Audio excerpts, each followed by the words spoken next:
सबसे पहले तो नमस्कार। तो अपने मगध साम्राज्य में 4 वंशजों की बात कर गए। अंतिम वंशज अपने कौन सा करेंगे आज? मौर्य। ठीक है, मौर्य की बात की जाए, मौर्य काल, अगर मौर्य काल की बात की जाए तो जो चंद्रगुप्त होते हैं वो क्या करते हैं? घनानंद को मारकर मगध साम्राज्य पर किसकी नींव डालते हैं? मौर्य साम्राज्य की। अगर बात की जाए तो घनानंद क्या करता है कि तक्षशिला के जो आचार्य होते हैं विष्णुगुप्त, उनका अपमान कर देता है, उनको अपमान करके निकाल देता है। वहीं से शपथ ले लेते हैं कौन? कौटिल्य, विष्णुगुप्त या चाणक्य, कि मैं एक दिन घनानंद को हरा दूंगा। तभी वो क्या है कि अपने रास्ते से जब गुजर रहे होते हैं, मैंने कल भी बताया कि राजकिलम खेलता हुआ एक बच्चा चंद्रगुप्त मिलता है, जिसको 1000 कारशापण में, कितने में? 1000 कारशापण मैंने कल भी बताया था क्या होती है? मौर्यकालीन राजकीय मुद्रा है ये। इसमें क्या करता है चाणक्य? उस बच्चे को उस शिकारी से खरीद लेता है और अपने साथ ले जाता है। वही बच्चा जिसका नाम क्या है? चंद्रगुप्त। यही चंद्रगुप्त क्या करता है? एक दिन मगध साम्राज्य का सम्राट बनता है घनानंद को हराकर। ठीक है, अपने यहां तक कल बात कर गए थे। अब अपने क्या है कि विस्तार से बात करेंगे। सबसे पहले तो अगर मैं बताऊं कि जो मौर्य साम्राज्य है उसका संस्थापक कौन है, उसका, ये बातें कल मैंने बता दी थी ना, आज तो लिखनी है ना, आज तो लिखनी है अपने। संस्थापक कौन था? चंद्रगुप्त मौर्य। चंद्रगुप्त मौर्य। और अगर बात की जाए चंद्रगुप्त मौर्य की, तो इसने क्या है कि अपने गुरु, इसने अपने गुरु चाणक्य की सहायता से घनानंद को हराकर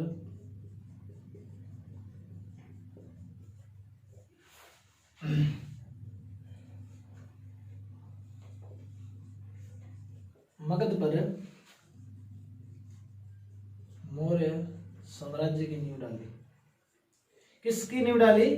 मौर्य साम्राज्य नींव डाली। ठीक है, देखो कल भी कमेंट आया था एक किसी बच्चे का यूट्यूब पर कि सर थोड़ा सा दिखता कम है, थोड़ा सा टाइप थोड़ा सा बढ़िया किया करो। तो इसलिए क्या मैं थोड़ा सा आराम से लिखेंगे। ठीक है, क्योंकि जल्दी से लिखते हैं ना तो वो सही चीजें दिखाई नहीं देती, तो अपने थोड़ा सा आराम से चलेंगे। ठीक है, देखो घनानंद को हराकर मौर्य साम्राज्य कायम किया चंद्रगुप्त ने। और मैंने कल बताया था कि राजकिलम खेलता हुआ एक बच्चा, राजकिलम, ठीक है, ये एक खेल है जो मैंने कल समझाया था आपको किस तरह से है। राजकिलम खेल खेलते हुए एक बच्चे चंद्रगुप्त को चाणक्य एक शिकारी से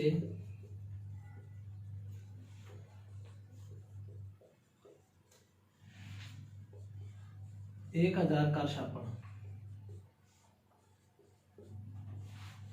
मौर्यकालीन राजकीय मुद्रा क्या करता है कि एक राजकिलम खेल रहा बच्चा है कौन? चंद्रगुप्त, जिसको चाणक्य क्या करता है? एक शिकारी से 1000 कारशापण यानी मौर्यकालीन जो राजकीय मुद्रा है उसमें खरीद लेता है। ठीक है, और ये चांदी की मुद्रा है, याद रखना। किसकी है? चांदी की। चांदी की है।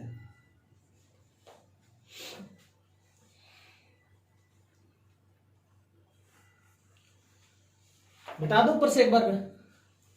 अच्छा देखो,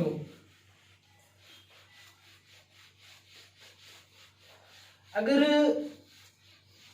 युद्ध की बात की जाए तो मैंने कल भी बताया था कि घनानंद का एक मंत्री होता है। कौन है? अमात्य राक्षस। इस अमात्य राक्षस ने चाणक्य और चंद्रगुप्त को सर ये इनके नाम अमात्य राक्षस है, ये राक्षस क्यों रखते हैं? राक्षस थे क्या? ये बलवान बहुत था, नाम इसका। अकेले ने क्या है कि देखो वो जो व्यक्ति था ना घनानंद, बहुत ही वृद्ध व्यक्ति था, बुजुर्ग व्यक्ति था, ठीक है। उसका क्या है कि जीवन काल बिल्कुल बीत चुका था, और ये एक ऐसा व्यक्ति था कि एक तो बुद्धिमान बहुत था, एक बलवान बहुत था, एक 7 फुट का लंबा चौड़ा आदमी था ये। इसके नाम के लिए इसीलिए इसको पहचाना जाता है अमात्य राक्षस के नाम से, ठीक है। और वैसे नाम के लिए अलग अलग किंवदंतियां मिलती हैं। नाम का कोई, अब हम किसी का नाम किसी भी तरीके से रख सकते हैं नाम के लिए। अपने जो मेन नाम है ना, जैसे घनानंद है, मैंने घनानंद के लिए कल आपको बताया था कि अतुल धन संपदा के लिए इसको घनानंद कहा जाता है, धन बहुत है इसके पास, ठीक है। चंद्रगुप्त को कई बार या फिर अनेक बार हराया, कल भी बताई थी मैंने ये बात।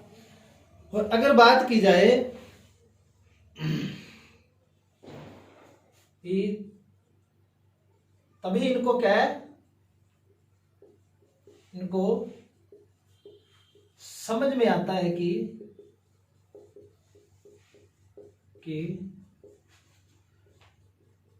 मगध साम्राज्य पर जीत पाने के लिए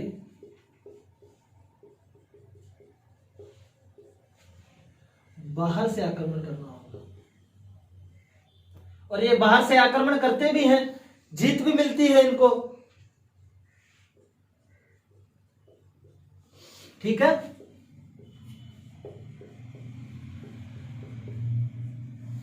और इनको जीत भी मिलती है, लिख लेना, जीत फिर मिलती है जब ये बाहर से आक्रमण करते हैं। केंद्र में बिल्कुल हाथ डालने से इनको जीत नहीं मिली, कई बार मगध पर सीधा आक्रमण किया इन्होंने, इनको विजय प्राप्त नहीं हुई। जब बाहर से, जब पाटलिपुत्र से आरंभ किया इन्होंने आक्रमण करना, तो धीरे धीरे। पाटलिपुत्र तो मैं नहीं था सर। क्या सर? पाटलिपुत्र तो मैं नहीं था मगध में। यहाँ से इस तरह, जब राजधानी थी इनकी, जैसे मैं कल भी बता रहा था ना। हाँ, तो राजधानी में मेन हिस्सा होता है। बिल्कुल। मगध तो पूरा साम्राज्य हो गया, पाटलिपुत्र मेन हो गया। पहले ये सीधा पाटलिपुत्र से युद्ध करते थे। हाँ, तो उसके बाद फिर इन्होंने नीचे से, मतलब धीरे धीरे से काटना स्टार्ट किया इन्होंने। फिर जो आसपास की जो छोटी छोटी सल्तनतें थी ना, हाँ, उनको मिलाना शुरू किया इन्होंने। बिल्कुल, उनको अपनी तरफ कर लिया, मतलब हाँ। किसी में फूट डाली, ठीक है, किसी में फूट डाली, किसी को हराया, और किसी को क्या है कि घनानंद के विरुद्ध कर दिया। इस तरह से बिल्कुल ये धीरे धीरे कहां पर पहुंच गए, पाटलिपुत्र तक। ये मेन राजधानी, बिल्कुल सही है, ये मेन राजधानी पाटलिपुत्र में थी मगध साम्राज्य की। जीत तो वहीं पर पानी थी, मगध साम्राज्य पर पूरे पे जीत पाने के लिए, मतलब सीधा केंद्र में अटैक नहीं करना था, धीरे धीरे इनको क्या पाटलिपुत्र तक पहुंचना था, क्योंकि पाटलिपुत्र केंद्र में है ना। बिल्कुल वही बात है, क्षेत्रों को हाँ, बिल्कुल। ये लिख लिया क्या आपने? ठीक है, इसको मिटा रहा हूं। देखो, अगर अपने को जानकारी लेनी है ना भी, इस चीज की जानकारी कहां से मिलती है, इस बारे में कि अमात्य राक्षस ने इसको कई बार हराया, ये युद्ध इनके बीच में कई बार चले, इनको जीत प्राप्त हुई, तो इसका सबसे बड़ा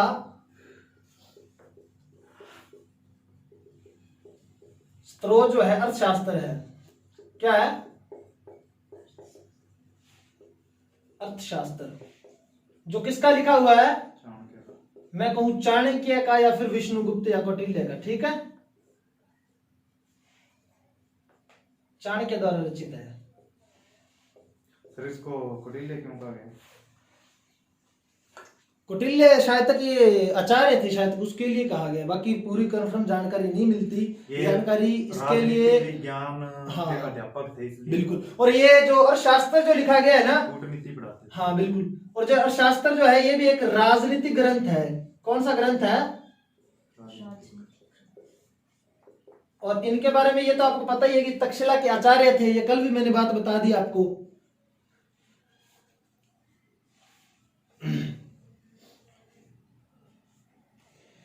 इनके लिए एक नाम और मिलता है, नाम मिलता है द्विजर्षप। क्या नाम मिलता है? द्विजर्षप। द्विजर्षप का मतलब है जो विद्वानों में श्रेष्ठ हो, जो विद्वानों में श्रेष्ठ हो। ये विद्वानों में बहुत ज्यादा श्रेष्ठ थे, इसके लिए इनको द्विजर्षभ भी कहा जाता है। और 2-3 नाम और भी मिलते हैं, चाणक्य मिलता है, कौटिल्य भी मिलता है इनके लिए। इनका जो मेन नाम विष्णुगुप्त वो भी मिलता है इनके लिए, ठीक है।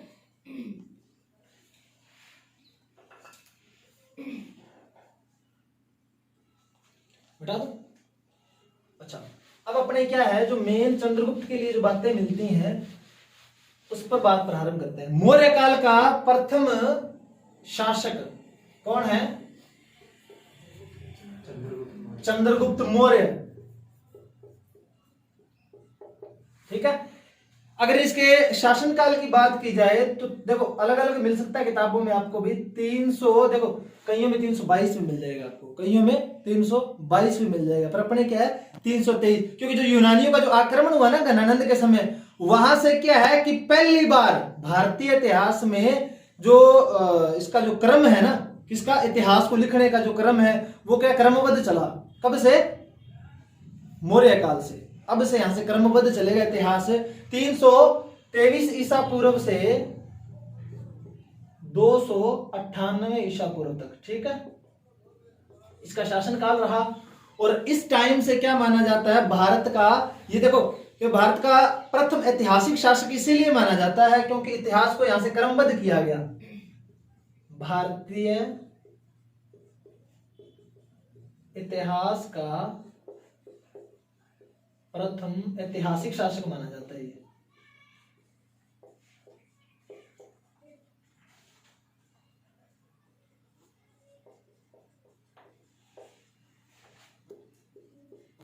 क्योंकि यहां से इतिहास को क्रमबद्ध किया गया। अब तक जो इतिहास चला आ रहा था वो क्या था? क्रमबद्ध नहीं था, यानी कि उसकी तारीखें क्या है हमें आगे पीछे मिलती थी। अब यहां से क्या है कि इसको क्रमबद्ध कर लिया गया। क्या कर लिया गया? क्रमबद्ध कर लिया गया, ठीक है। यहां से इतिहास को क्रमबद्ध किया गया। अब देखो, अब अपने को पता है कि लास्ट टाइम जो घनानंद था उसके टाइम यूनानियों का आक्रमण हुआ। यूनानियों का जब आक्रमण होता है तो व्यास नदी से क्या है कि वापस मुड़ जाती है उसकी सेना। व्यास नदी से पहले तो उसने क्या है कि जो जो क्षेत्र जीते थे वहां पर इसने क्या है अपने क्षत्रप जो अपने प्रमुख सेनापति थे उसको ठहरा दिया था। किसने ठहराया? सिकंदर ने। और सिकंदर वापिस चला जाता है कहां पर? मध्य एशिया के अभियान पर, और अपने क्षत्रप यहां पर छोड़ जाता है भारत के जीते हुए क्षेत्रों पर, और वहां पर बेबीलोनिया में उसकी मृत्यु हो जाती है। अब जो क्षत्रप छोड़ के गया था ना भारत के अंदर, देखो अब उनसे मुक्ति दिलाने वाला किसको माना जाता है? चंद्रगुप्त मौर्य को। उनको हराकर वापिस क्या खदेड़ दिया किसने? चंद्रगुप्त मौर्य ने। इसीलिए इसको क्या है कि भारत का मुक्तिदाता भी कहा जाता है, जिसको यूनानियों को भगाया इसने। किसको भगाया? यूनानियों को भगाया, इसलिए इसको भारत का मुक्तिदाता भी कहा जाता है। तो लिखो भारत का प्रथम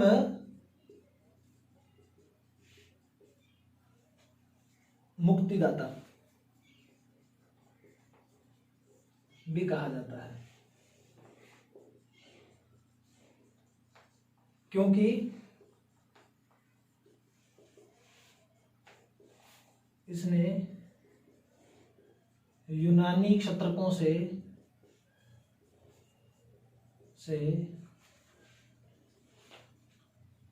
भारत को मुक्त करवाया। बात समझ में आ रही है ना?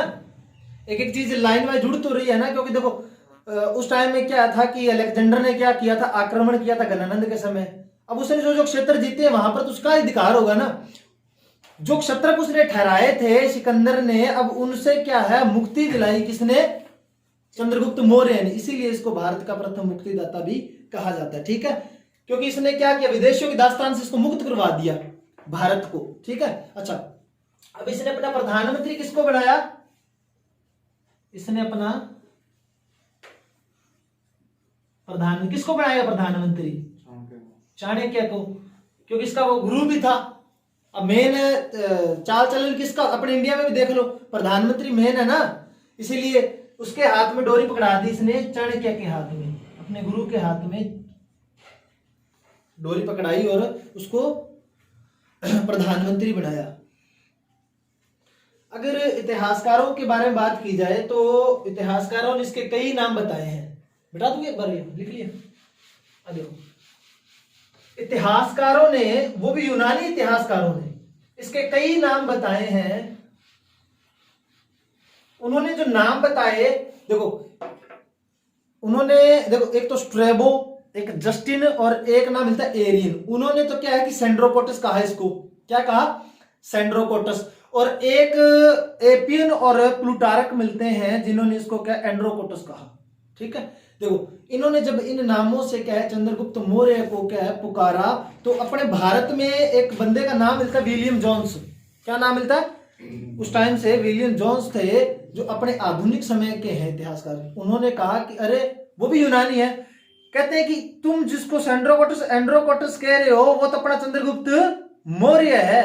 वो तो क्या अपना चंद्रगुप्त मौर्य है, जिसको तुम क्या कह रहे हो सेंड्रोकोटस और एंड्रोकोटस कह रहे हो। ये किसने कहा? विलियम जोन्स ने। तो सर्वप्रथम आधुनिक भारत में किसने पहचान की चंद्रगुप्त मौर्य की? तो विलियम जोन्स ने की। ठीक है, मतलब क्या है सेंड्रोकोटस हो रही है? ये उनके नाम है भाई, नाम है उनके, ये तो उनके उन्होंने अपने हिसाब से नाम रखे हैं यूनानियों ने।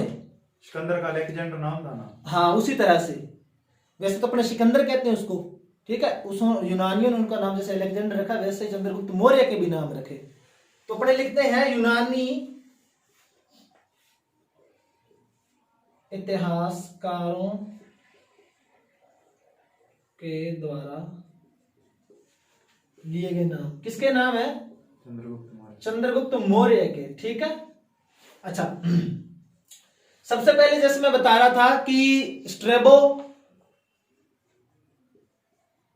ये इतिहासकार है वहां के। ठीक है, जस्टिन, स्ट्रेबो, जस्टिन और एरियन,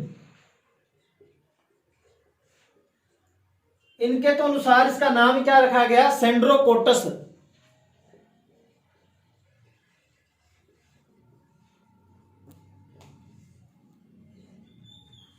ठीक है, और एक का नाम मिलता है एपियन और प्लूटारक।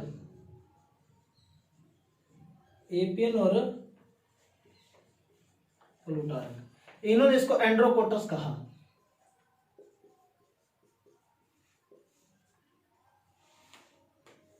जब इस नाम से इसको पुकारा जा रहा था तभी क्या है कि सर्वप्रथम विलियम जोन्स 1793 ईस्वी में चंद्रगुप्त मौर्य के रूप में इसकी पहचान करते हैं कि अरे जिसको तुम चंद्रगुप्त मतलब जिसको तुम एंड्रोकोटस कह रहे हो बार बार, वो तो अपना चंद्रगुप्त मौर्य है। ठीक है,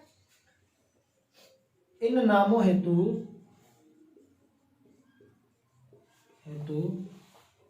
सर्वप्रथम नाम मिलता है विलियम जोन्स। विलियम जोन्स ने कब की? 1793 में ईस्वी में चंद्रगुप्त मौर्य के रूप में पहचान की।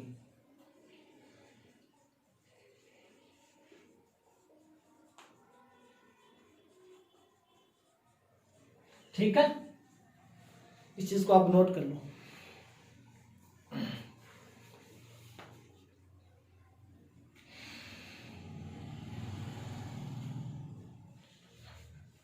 अब अपने करना है किसका? मिटा दूंगी बार में इसको,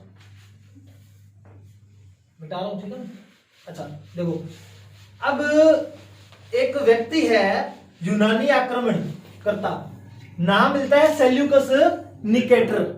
305 ईसा पूर्व, यानी कि क्या है कि 305 ईसा पूर्व में सेल्यूकस निकेटर क्या करता है? आक्रमण।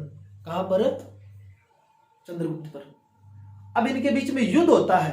अगर सेल्यूकस निकेटर की बात की जाए, ये तो इसका नाम है और निकेटर इसकी उपाधि है।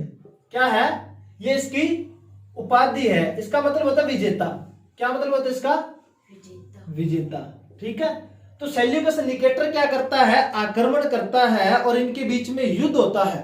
चंद्रगुप्त मौर्य और किसके बीच में? सेल्यूकस निकेटर के बीच में 305 ईसा पूर्व में। ठीक है। 305 ईसा पूर्व में इनके बीच में युद्ध होता है और इसमें क्या है कि निकेटर की बुरी तरह हार होती है। क्या होती है? हार होती है। और इसको देखो, अब ये चंद्रगुप्त मौर्य क्या करता है, देखो यहाँ पे एक स्टोरी मिलती है बड़ी सुंदर सी। देखो कई जगह किंवदंतियां मिलती हैं, ये इस तरह से स्टोरी मिलती है किताबों में। अब यहाँ से सेल्यूकस निकेटर क्या करता है कि जब युद्ध करने आता है तो इसकी हार हो जाती है। और अब यहां से क्या करेगा चंद्रगुप्त मौर्य, क्या करता है, इसको हरा के भारत से सीधा कहां पे ले जाता है, इसके साथ चलता है। यहां से चंद्रगुप्त मौर्य भी यूनान में चला जाता है इसके साथ में। कहां पे चला जाता है? यूनान चला जाता है। ठीक है, नहीं वैसे मैं स्टोरी बता रहा हूं बोर्ड पे। ठीक है, ये कहां पे चला जाएगा? यूनान में। यूनान में जब जाता है तो वहां पे जाके देखो, अब उनका तो मेहमान हो गया ना यूनानियों का। तो सेल्यूकस निकेटर क्या करते हैं, इसके लिए बड़े इंतजाम करते हैं, रहने वहने की व्यवस्था कर देते हैं, वहीं पे रात गुजारता है ये। ठीक है, वहां पे जाके अब संधि करनी है तो ये कहते हैं कि संधि अपने सुबह करेंगे, रात को आराम करते हैं। ठीक है, तभी क्या होता है कि जो सेल्यूकस निकेटर की पुत्री, किसकी, जो सेल्यूकस निकेटर है कि जो पुत्री होती है, नाम मिलता है उसका कार्नेलिया। क्या नाम मिलता है? कार्नेलिया। देखो इसकी नजर किसकी, चंद्रगुप्त मौर्य की नजर कार्नेलिया पर पड़ती है। और ये संधि जब सुबह होती है, सुबह तो होने नहीं देता, रात को ही कह देता चलो आज संधि करते हैं, बैठ के सेल्यूकस निकेटर को बुला लेता है, संधि करते हैं। और संधि में क्या कहता है कि मैं तो आपकी पुत्री से विवाह करना चाहता हूं। कहा जाता है कि कार्नेलिया बहुत ज्यादा सुंदर थी क्योंकि यूनान की थी, तो ये इससे क्या कर लेता है, संधि में सबसे पहले तो विवाह की। अब विवाह मांग लिया तो देखो अब दहेज में भी तो कुछ देना पड़ेगा। जब दहेज में सेल्यूकस निकेटर क्या करता है, इसको एक तो काबुल देगा, ठीक है, एक कंधार देता है, एक बलूचिस्तान और एक हेरात क्षेत्र देता है। अब देखो अब समधि बन चुके हैं तो कुछ चंद्रगुप्त मौर्य भी देगा। तो चंद्रगुप्त मौर्य क्या करता है कि 500 हाथी देता है इसको पहाड़ में। कितने हाथी? 500 हाथी देगा। तो अब इन दोनों के बीच में तो समझौता हो गया, संधि हो गई। अपने इन चीजों को एक बार लिख लेते हैं, फिर आगे चलेंगे धीरे धीरे से। ठीक है, देखो 305 ईसा पूर्व में यूनानी आक्रांता सेल्यूकस निकेटर क्या करता है,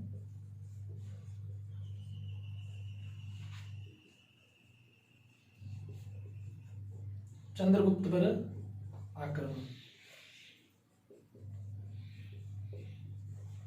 और इस आक्रमण पर इनके बीच में युद्ध होता है। और युद्ध में किसकी हार होती है?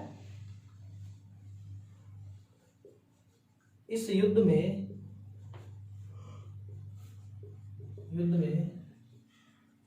सेल्यूकस की हार हुई। कहते बहुत बुरी तरीके से हराया था इसको, बहुत बुरी तरीके से हराया था। और मारता मारता मारता मारता लेके गया था कहां पर इसको? यूनान में। ठीक है, हार के बाद चंद्रगुप्त सेल्यूकस को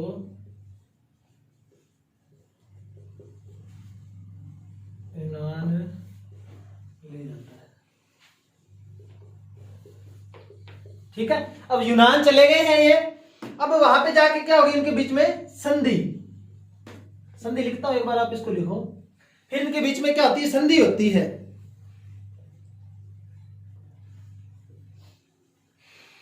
और देखो ये भारत का प्रथम इंटरनेशनल विवाह होगा, यानी कि अंतरराष्ट्रीय विवाह माना जाता है ये भारत का प्रथम, चंद्रगुप्त के समय। ठीक है,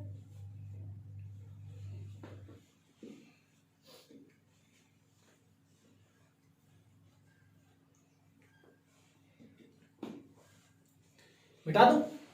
अच्छा अब देखो, अब इनके बीच में संधि हो रही है। ये इसको वहां पर यूनान में ले आता है।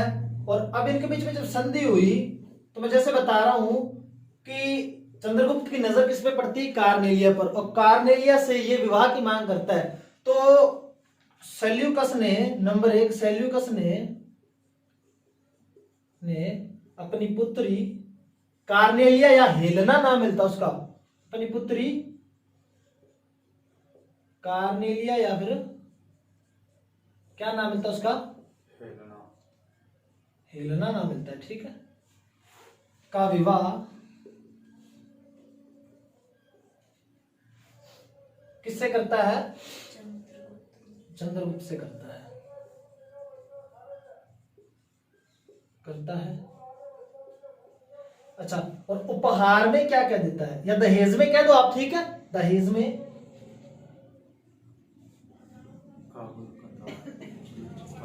एक तो था काबुल, उन्होंने जो नाम रखे वो भी अपने साथ में देख लेते हैं। इसका नाम रखा इसने पैरो, इसका नाम मिलता है काबुल का नाम मिलता है पैरोपनिसिडाई। क्या नाम मिलता है काबुल का, वो यूनानी नाम है इनके, ठीक है, वो अपने साथ में देख लेते हैं। कंधार नंबर 1, नंबर 2 कंधार, ये उसको दहेज में दे रहा है, ठीक है। इसका नाम मिलता है अराकोशिया। क्या नाम मिलता है, अराकोशिया। नंबर 3 उसको देता है बलूचिस्तान। इस बलूचिस्तान का नाम मिलता है जडरोशिया। क्या नाम मिलता है, जडरोशिया। और अंतिम जो क्षेत्र देता है हेरात। अगर हेरात की बात की जाए तो एरिया, क्या नाम मिलता है, एरिया नाम मिलता है, ठीक है। ये दहेज में किसने दिए हैं, सेल्यूकस निकेटर ने दिए हैं। किसको, चंद्रगुप्त मौर्य को 4 प्रांत दिए इसने। क्या दिए, 4 प्रांत दिए, वो भी दहेज में। अच्छा, अब समझी बन चुके हैं तो चंद्रगुप्त मौर्य भी तो कुछ देगा ना। ठहरा जो भारत का सम्राट, मिटा दो। अच्छा, अब चंद्रगुप्त मौर्य ने सेल्यूकस को 500 हाथी दिए। क्या दिए, सेल्यूकस को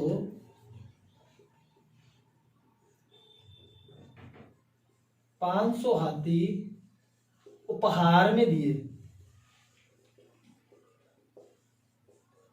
ठीक है। अब देखो, अब ये सारी चीजें दे दी। अब भाई कार्नेलिया से बातचीत करने के लिए तो कोई उपचार निकालना पड़ेगा ना।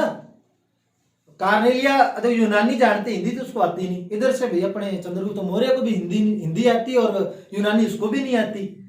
अब उसका समाधान निकालने के लिए एक राजदूत भेजा जाता साथ में। नाम क्या मिलता है राजदूत का, मेगस्थनीज नामक एक राजदूत भेजा गया, भेजा किसके साथ है, चंद्रगुप्त के साथ, ठीक है, चंद्रगुप्त के साथ। और अगर इसकी बात की जाए तो भारत का प्रथम क्या है, ये अंतरराष्ट्रीय विवाह है, ठीक है।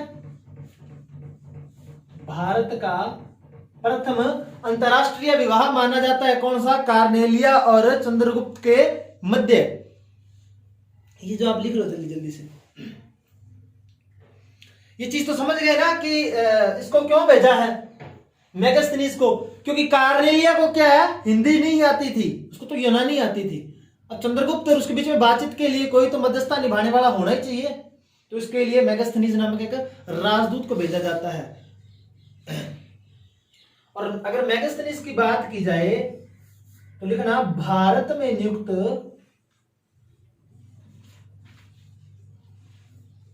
प्रथम विदेशी राजदूत है ये, ठीक है। क्या है ये, भारत में नियुक्त प्रथम विदेशी राजदूत है। और इसका एक ग्रंथ मिलता है अपने को, किसका, मेगास्थनीज का एक ग्रंथ मिलता है जिसका नाम इंडिका है। क्या नाम मिलता है उसका, इंडिका। इंडिका किसका है ये ग्रंथ, मेगास्थनीज का है, ठीक है। मेगास्थनीज का ग्रंथ है इंडिका। और ये भारत में नियुक्त प्रथम विदेशी शासक माना जाता है, जो किसके काल में आया? चंद्रगुप्त मौर्य के काल में आया। वो कहाँ का है? यूनान का है। ठीक है, और भेजा किसने? सेल्यूकस निकेटर ने भेजा। ये चीजें आप लिख लो।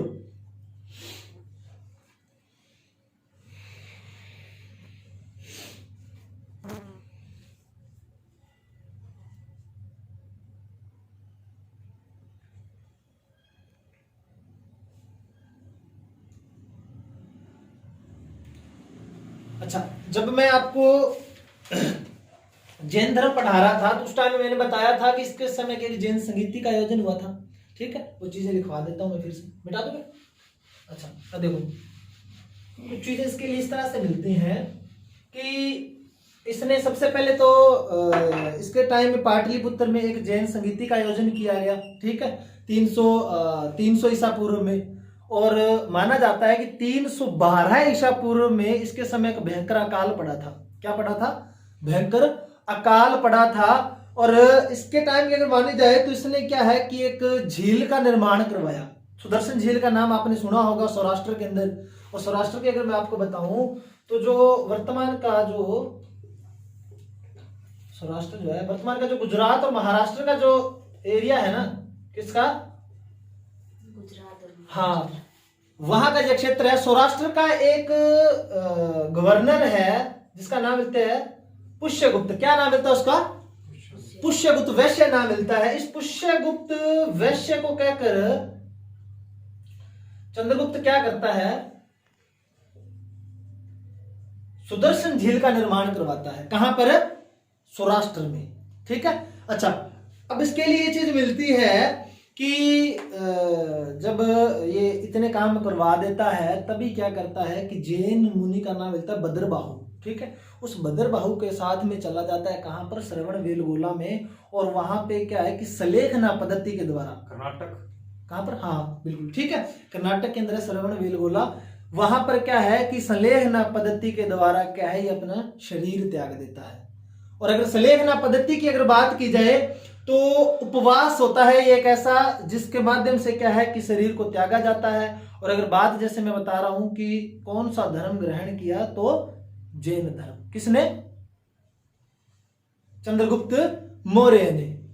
अपने ये बातें एक बार लिख लेते हैं, उसके बाद में आगे चलते हैं। देखो, सबसे पहले मैंने बताया कि 312 ईसा पूर्व में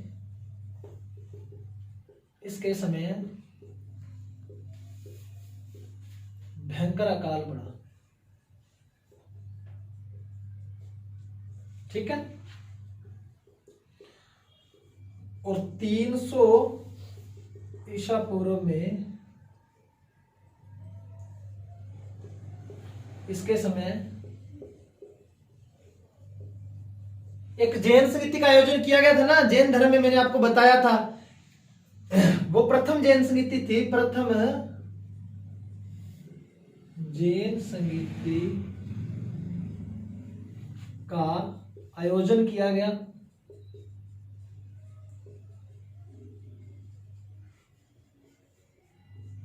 और कहां पर किया गया था यह आयोजन? कहां पर किया गया था? पाटलिपुत्र में। ठीक है, और यह आयोजन पाटलिपुत्र में किया गया था। ओके, एक बार आप इसको लिखो, फिर अपने आगे लिखते हैं।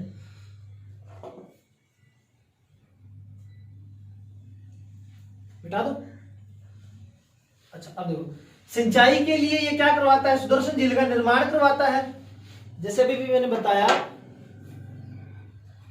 कि सिंचाई हेतु सौराष्ट्र के गवर्नर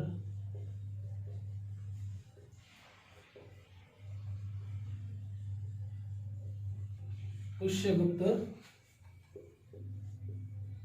वैश्य को कहकर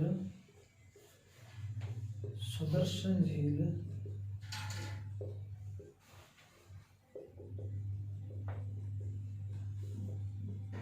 इसी सुदर्शन झील का आगे भी निर्माण करवाया जाता है, समुद्रगुप्त के द्वारा करवाया जाता है। फिर आगे भी अपने को एक दो शासक मिलते हैं जिसके टाइम क्या इसका निर्माण करवाया जाता है। एक बार आप इसको लिखो। अच्छा, और क्या होता है कि टाइम मिलता है 298 ईसा पूर्व। 298 ईसा पूर्व का टाइम मिलता है जैन मुनि भद्रबाहु के साथ। जैन मुनि भद्रबाहु के साथ कर्नाटक स्थित, कहां पर है? कर्नाटक स्थित श्रवण बेलगोला, श्रवण बेलगोला नामक स्थान पर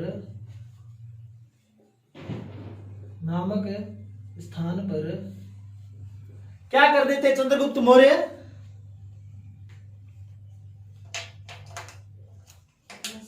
श्री त्याग। हाँ, इस स्थान पर कौन सी पद्धति के माध्यम से?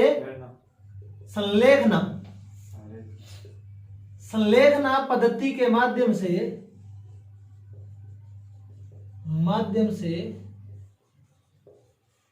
क्या किया इन्होंने? शरीर त्याग दिया।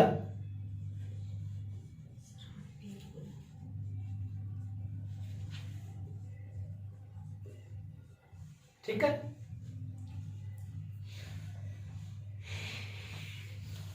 शरीर या देह एक ही चीज होती है, ठीक है। सर ये श्रवण बेलगोला में बाहुबली का मंदिर है ना? शायद सर इतनी जानकारी नहीं। कहां पर? इस कर्नाटक में श्रवण बेलगोला में बाहुबली का मंदिर होगा सर। मिटा दो। एक जो अपने पार्श्वनाथ जी, उनके पुत्र का नाम भी बाहुबली मिलता है। भारत वही है तो ये वही है क्या? वही। बिल्कुल ठीक, वही होगा। मिटा दूं क्या? अच्छा, अब देखो आगे क्या चीज मिलती है कि इस पहाड़ी को, जिस पहाड़ी पर क्या था कि इन्होंने शरीर को त्यागा, देह त्याग दी, जहां पर संलेखन पद्धति के द्वारा, उस पहाड़ी को चंद्रगिरी की पहाड़ी कहा जाता है। किस नाम से जाना जाता है? हाँ सर, ये संलेखना पद्धति शरीर ऐसे कैसे त्याग देते? उपवास है एक प्रकार का। ये उपवास रखा जाता है कि खाना पीना कुछ नहीं किया जाता। ये लंबे टाइम तक का उपवास होता है। जो कुछ जो खाना होता है वो हाँ, कम किया जाता है। बिल्कुल, तरल पदार्थों को कम करते हैं ताकि शरीर वो खराब ना हो। हाँ, धीरे धीरे कम करते रहते अब ऐसा उपवास रखेंगे तो फिर भूख से मरेगा ना। धीरे धीरे तो मरता ही है फिर व्यक्ति। तो फिर तो मरेगा ही व्यक्ति। खाना पीना ही त्याग नहीं तो फिर वो तो बिया तो बहुत कुड़ के मर जाएगा। वो तो बिया तो मरेगा वो कौन? नहीं, ये अपने हैं सिस्टम। ये ऐसा नहीं होता। देखो ये ध्यान में बैठते थे। हाँ, ध्यान में बैठते थे बिल्कुल। और फिर इन्होंने देह त्याग दी। अच्छा, अब बात की जाए, अगर आप संलेखना की बात कर रहे हो ना, देखो इसका मतलब देखो किस शब्द से बना? सत प्लस लेखना। बीमार मरा कुड़। हाँ, कुड़ के मरे वो, ठीक है। अच्छा, इस तरफ देखो आप, सत प्लस लेखना। सत का मतलब क्या होता है? अच्छा। और लेखना का मतलब कर्म। अच्छे कर्म कब होते हैं? जब बंदा उपवास रखता है।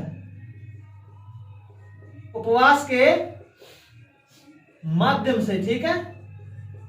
उपवास के माध्यम से यानी अच्छे कर्म करके क्या है कि इन्होंने अपनी देह त्याग दी थी। और जिस पहाड़ी पर त्यागी थी ना, उस पहाड़ी को चंद्रगिरी की पहाड़ी कहा जाता है। उस पहाड़ी को किस नाम से पुकारा जाता है? चंद्रगिरी की पहाड़ी। हाँ बिल्कुल, ठीक है, चंद्रगिरी की पहाड़ी। और जैन धर्म की अगर बात की जाए तो जैन धर्म इस घटना को संथार कहा जाता है। किस नाम से? संथार नाम से जाना जाता है जैन धर्म इस घटना को, ठीक है। जैन धर्म इस घटना को संथार के नाम से जाना जाता है।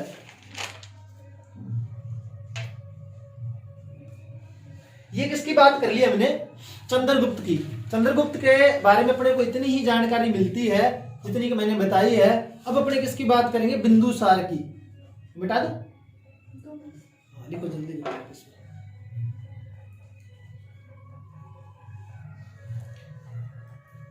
देखो, चंद्रगुप्त के बारे में कुछ किंवदंतियां भी मिलती हैं।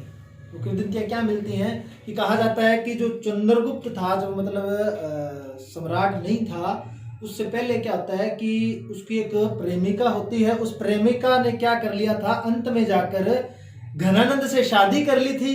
और घनानंद से जब उसने शादी कर ली तो चंद्रगुप्त के सारे राज बता दिए थे उसने। चंद्रगुप्त के सारे राज बता दिए थे। चंद्रगुप्त उसको पाना चाहता था, अंत तक उसको पा नहीं पाता। अंत में जाकर क्या है कि उसकी जो प्रेमिका होती है वो बौद्ध धर्म ग्रहण कर लेती है और ये क्या है, जैन धर्म ग्रहण कर लेता है। तो दोनों विपरीत विपरीत शाखाओं में बढ़ जाते हैं अंत तक भी। और ये बात एक दिन चाणक्य से चंद्रगुप्त पूछता है कि वो ये चीज पूछता है कि मैं उसको पा नहीं सकता, क्या इतना कठिन है ये साम्राज्य प्राप्त करना। तो ये तभी चाणक्य कहता है कि अगर इतना आसान होता तो आज हर कोई क्या है कि भारत का सम्राट होता। ये उसी व्याख्या में ये बात कहता है, क्योंकि क्या है कि उसका नाम नहीं याद आ रहा, उसको प्राप्त करना चाहता है चंद्रगुप्त मौर्य, कर नहीं पाता। और तभी क्या है कि ये सम्राट बन जाता है। तो सम्राट बनने के बाद अंत में जब बिल्कुल टूट जाता है एकदम से, इसको कुछ नहीं नजर आता कि मैं क्या करूं, तो अंत में जाके क्या है कि जैन धर्म को ग्रहण कर लेता है। ठीक है, देखो बिंदुसार के बारे में कुछ गिनी चुनी बातें मैं बता देता हूं, लिखवा कर दूंगा। बिंदुसार की अगर बात की जाए तो एक किंवदंती मिलती है कि चाणक्य क्या करता था कि चंद्रगुप्त को, चाणक्य क्या करता था, चंद्रगुप्त को थोड़ा सा जहर देता था, मतलब थोड़ा सा जहर देता, ज्यादा नहीं, मतलब उसको खाने में थोड़ा थोड़ा जहर दे देता था। इसी के क्या है कि माध्यम से किंवदंतियां मिलती हैं कि जब चंद्रगुप्त हुआ, मतलब चंद्रगुप्त जब हो रहा था, तो जो इसकी जो पत्नी मिलती है दुर्धरा, उसके क्या है कि जब पेट में चंद्रगुप्त था तो उसके क्या है कि माथे में बिल्कुल यहाँ पर जहर, बिल्कुल क्या है कि जहर, ज्यादा नहीं, ज्यादा होता तो मर ही जाता, थोड़ा बहुत जहर का इकट्ठा हो जाता है। तभी क्या है कि इसको क्या है कि चाणक्य सर्जरी के द्वारा, भारत की प्रथम सर्जरी कही जाती है, सर्जरी के द्वारा क्या है कि इसको निकाला जाता है। और तभी इसके जब माथे में क्या होता है कि बिल्कुल थोड़ा सा निशान होता है जहर का, इसीलिए क्या है कि इसको बिंदुसार के नाम से जाना जाता है। किस नाम से जाना जाता है? बिंदुसार के नाम से जाना जाता है। अगर इस बिंदुसार की अगर बात की जाए तो मोटा मोटा वैसे मैं बता रहा हूं, माता का नाम तो दुर्धरा मिलता है बिंदुसार के, ठीक है, और पिता तो चंद्रगुप्त मौर्य है ही। और अगर इसकी बात की जाए तो यूनानी इतिहासकारों ने इसको अमित्रघात भी कहा है और अमित्रघात भी कहा है। क्या कहा है? अमित्रघात या अमित्रघात कहा है, या अमित्रोकेटस भी कहा है, जो शत्रुओं को खा जाता है, जो शत्रुओं को खा जाता है। और अगर बात की जाए तो बिंदुसार के कितने पुत्र थे? 101 पुत्र थे। कितने? 101 पुत्र थे। और इन 101 पुत्रों में से एक का नाम तो मिलता है बड़ा, जो मतलब जो मेन है इसमें, जो मतलब 100वां पुत्र जो होता है, उससे पहले एक बड़ा पुत्र, क्या बड़ा ही बड़ा जो पुत्र होता है एक नंबर वाला, उसका क्या नाम मिलता है? सुशीम नाम मिलता है, ठीक है। और इससे एक छोटा अशोक, क्या नाम मिलता है? अशोक, ठीक है। एक अभियान का नाम मिलता है, उस अभियान में इन दोनों को भेजा जाता है, जिसमें क्या है कि सुशीम असफल रहता है और अशोक सफल हो जाता है। तब ये अशोक क्या करता है? साम्राज्य के लालच में अपने 99 भाइयों को क्या कर देता है? खत्म कर देता है। क्या कर देता है? खत्म कर देता है। अपने एक भाई को ये छोड़ता है, जिसका नाम क्या मिलता है? तिश, तिश नाम मिलता है। तिश एक बात है, वो कल भी बता दूंगा, ठीक है, आपको जानकारी से। तिस नाम मिलता है और इस तिस को बस ये एक छोड़ता है, बाकी 99 भाइयों को ये क्या कर देता है? खत्म कर देता है। और इसी तिस को क्या है कि आगे जाकर इसी के क्या है कि बोल बचनों से खुश होकर या फिर इसी से प्रेरणा लेकर क्या है कि अशोक क्या करता है? बौद्ध धर्म ग्रहण करता है, इसी अपने भाई से। वो स्टोरी मैं कल भी बताऊंगा आपको अशोक के बारे में, और बिंदुसार के बारे में कल बात करेंगे, ठीक है। आज की क्लास अपनी यही समाप्त करते हैं। आप इसको थोड़ा सा नोट करते रहना, ठीक है। धन्यवाद।